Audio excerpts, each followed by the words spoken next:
Hello and welcome to this edition of News Today, a series where we briefly discuss and analyze important news of the day. Without delay, let's explore the headlines first. According to new studies, the sugar content of Nestle infant milk in poorer countries is higher than that in developed countries. Indigenous Technology Cruise Missile has been successfully flight tested by DRDO. Sweden has become the 30th country to join the Artemis Accords. X recently withheld 4 posts for violating the Model Code of Conduct. Navchetna, a national framework for early childhood stimulation, was recently released.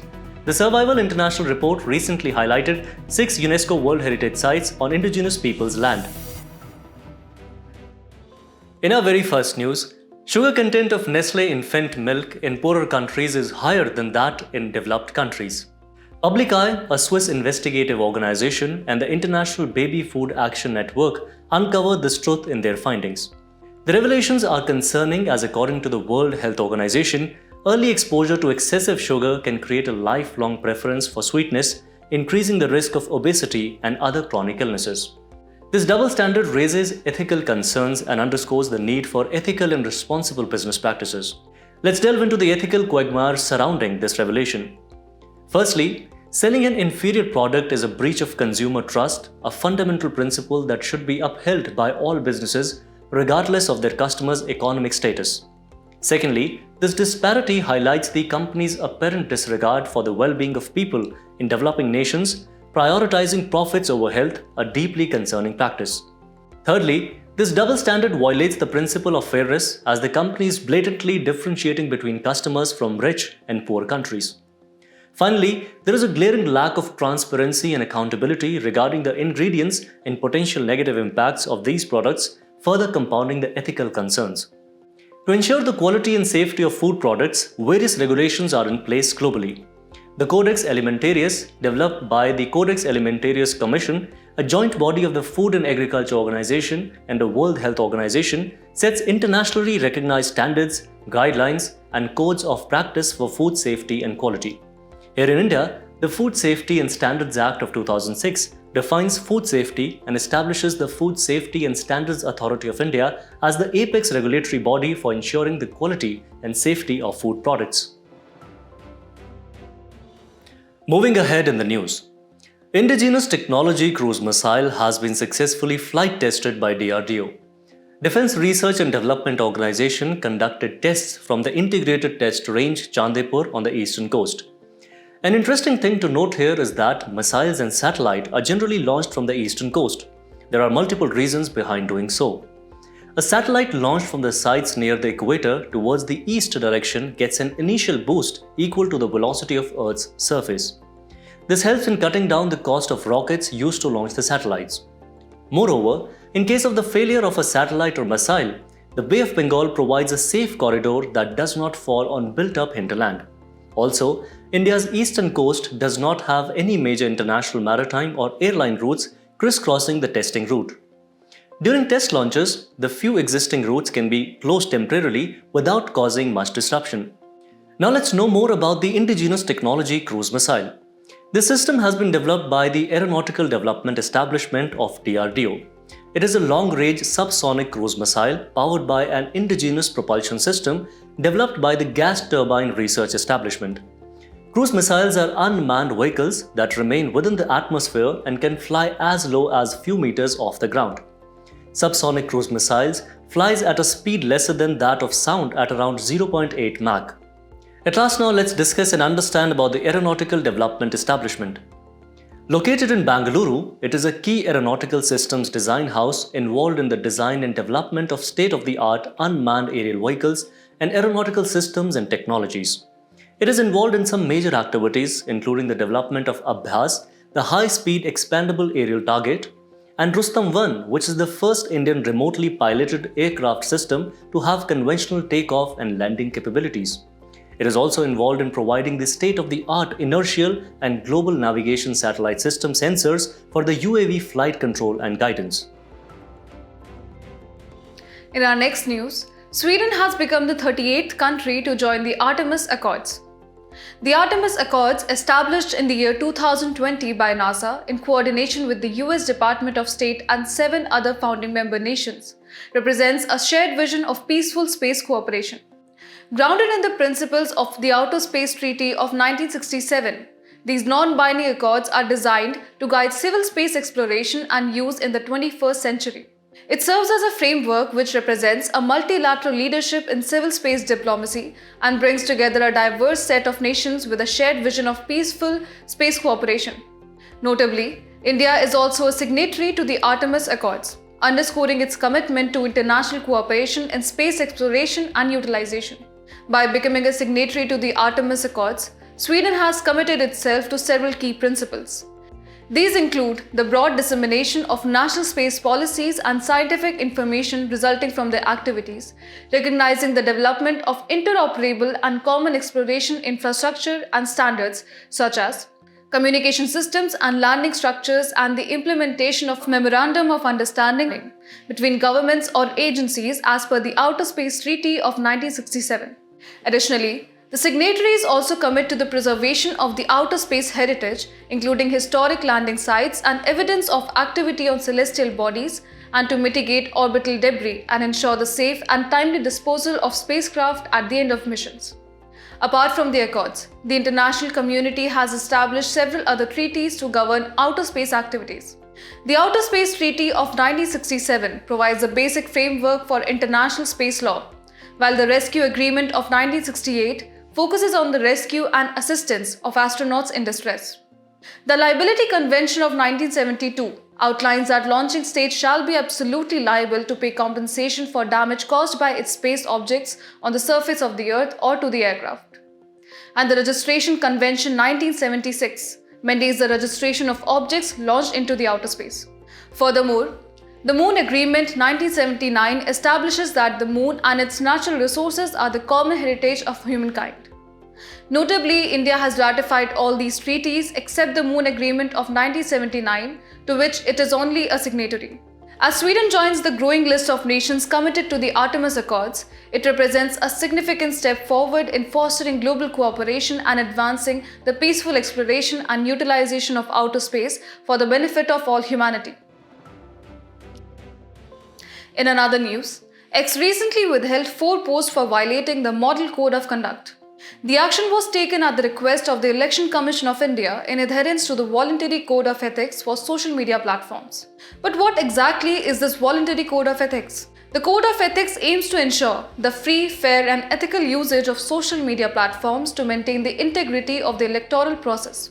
It was first presented to the Election Commission of India by various social media platforms and the Internet and Mobile Association of India back in 2019. Moreover, the code also promises to facilitate transparency in paid political advertisements. So what commitments do social media platforms make under this code?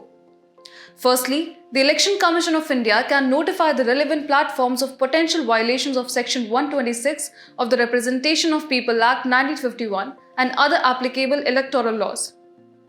These notifications must be acknowledged and processed within 3 hours.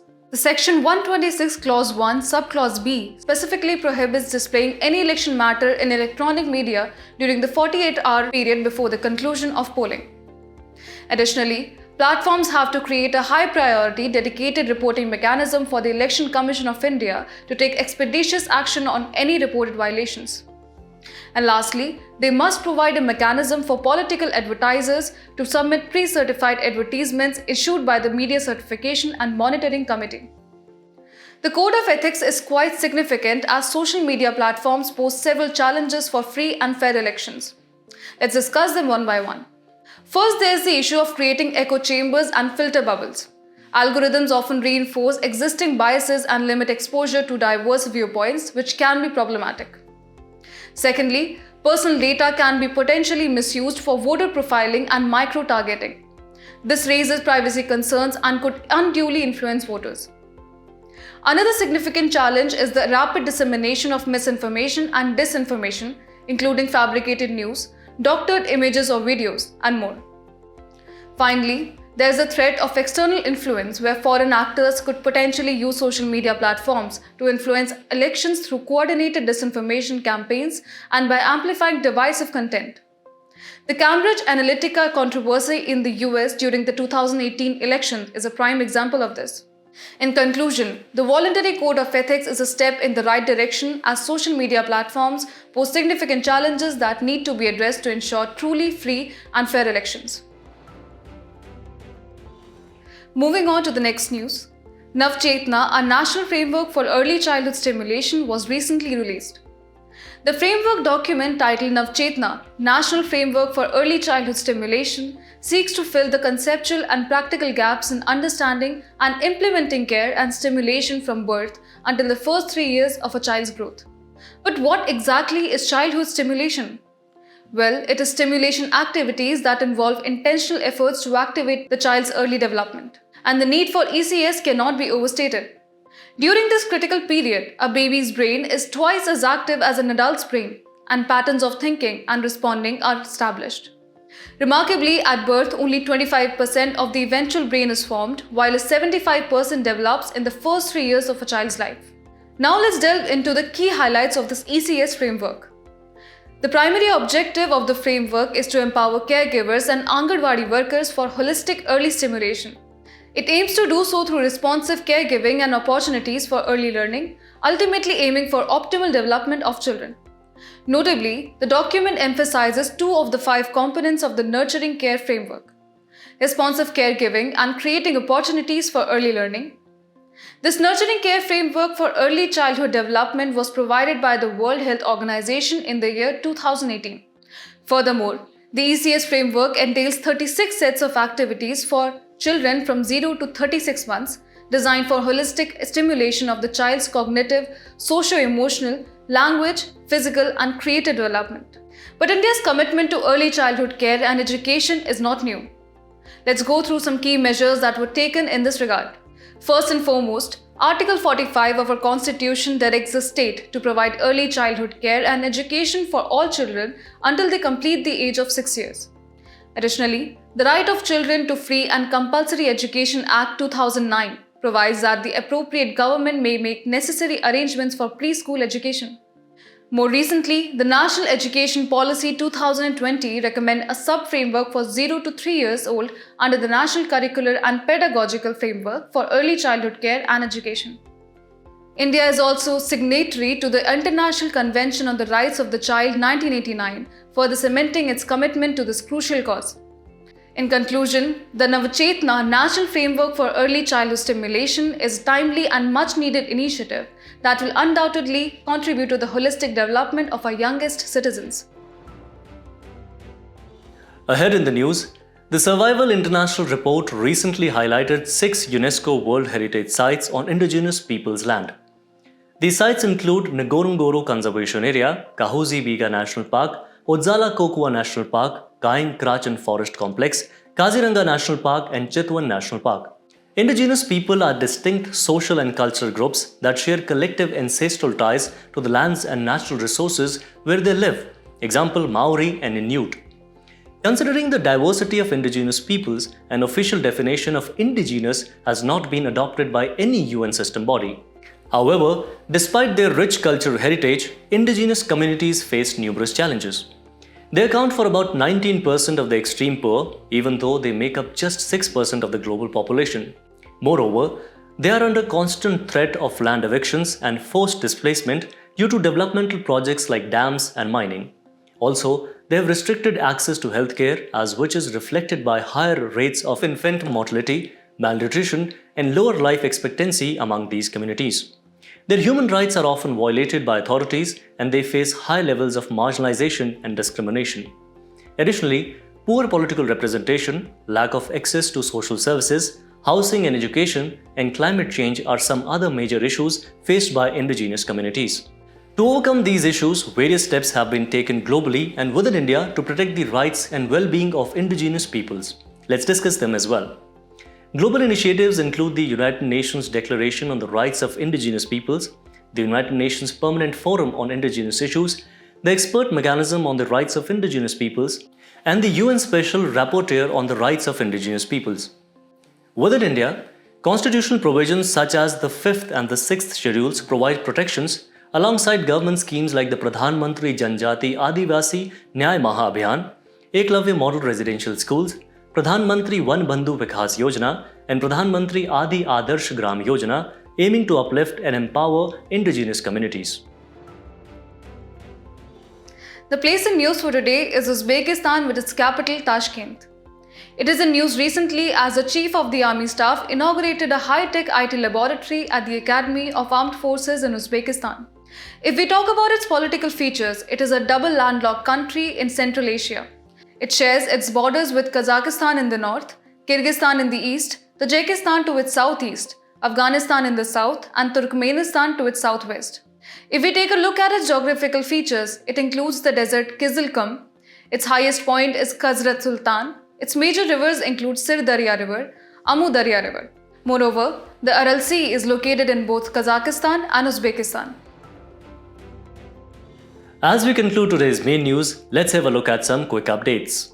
Snail mucin has caught the attention of both beauty enthusiasts and experts alike. Snail mucin is a gooey secretion that snails produce when they crawl. It protects snails from cuts and wounds. A study has found that the desert which emerged due to the drying up of the Aral Sea has made Central Asia a much dustier place.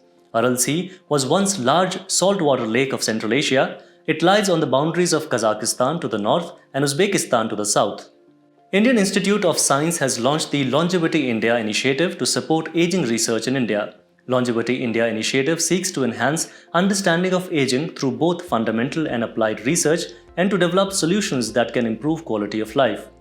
Recently, the first international workshop on emerging technologies and challenges for exoskeleton was held by DRDO. Exoskeleton is a mobile machine consisting primarily of an outer framework worn by a person. It is powered by a system of motors, hydraulics, and pneumatics that delivers energy for limb movement. A patient from France received India's first high cervical spinal cord stimulation for Parkinson plus syndrome, also called atypical Parkinsonism. This syndrome refers to a group of neurodegenerative movement disorders that resemble idiopathic Parkinson's disease.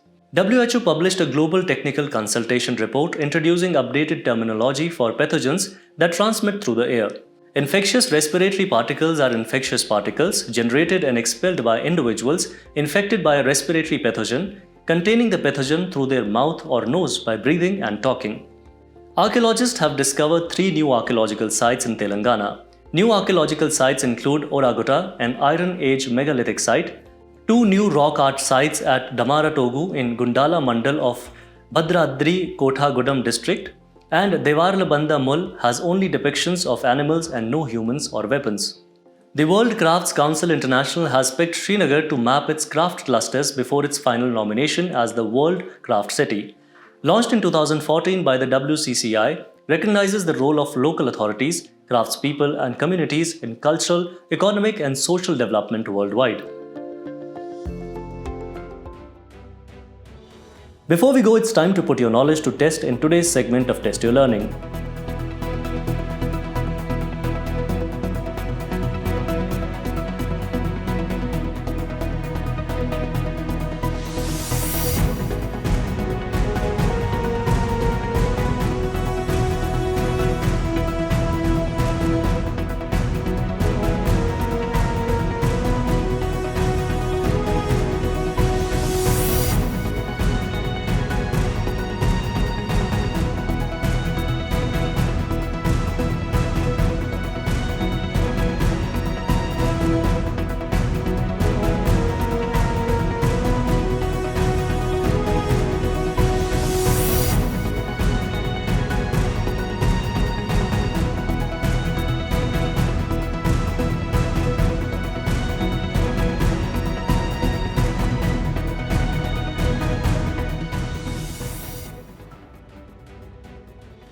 Thank you for joining us. We hope you found this edition of News Today engaging. For the solutions of today's quiz and to access the PDF version of News Today, remember to visit the provided links in the description below.